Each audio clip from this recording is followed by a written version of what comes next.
மன்னர் கிருஷ்ணதேவராயருக்கு ஒரு எண்ணம் ஏற்பட்டது. எப்போது பார்த்தாலும் தனது புத்தி கூர்மையால் அனைவரையும் சிரிக்க வைத்து விடுகிறானே இந்த தெனாலிராமன், இவனை எப்படியும் மட்டம் தட்ட வேண்டும் என்று எண்ணினார். வாங்கள் நாடகத்துக்குள் போலாம். வணக்கம் அண்ணா. வணக்கம்.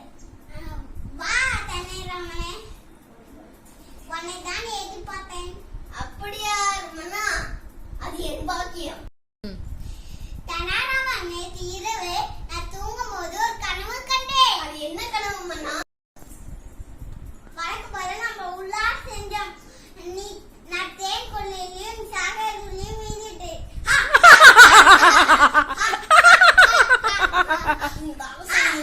அந்த அரசர் எப்படியாவது நம்ம மட்டும் தட்டி ஆகணும். நான் தேன் கொள்ளையிலிருந்து எழுந்து விட்டேன். சாகரிலிருந்து எழுந்தவில்லை. அதுக்கப்புறம் என்ன நடந்ததுன்னா, அதுக்குள்ளே நான் கண் முழித்து விட்டேன். அரசபை முடிந்து விட்டது. மறுநாள் அரசபை கூடியதும் தெனாலிராமன் வந்தான். மன்னன் பெருமானே, தாங்கள் கனவு கண்டேன் என்று சொன்னீர்களே, நானும் நேற்று இரவு கனவு கண்டேன். என்ன கனவு அது? மன்னா,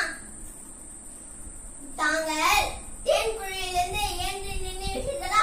நானும் எப்படியோ அந்த சாக்கடை குழியிலிருந்து ஏன்று விட்டேன். இந்த விஷயம் வெளியோர் யாருக்கும் தெரியக்கூடாது என்று நான் எனது நாவால் உங்களுடைய எல்லையை சுத்தப்படுத்திட்டேன். நீங்களும் அதே போல நாவால் எனது உடலையும் சுத்தப்படுத்திட்டீர்கள். என்னையே மடராட்டிட்டீங்க. என்னையே மடராட்டிட்டீங்க.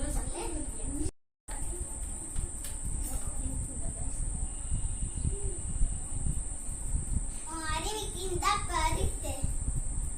நன்றி மன்னா.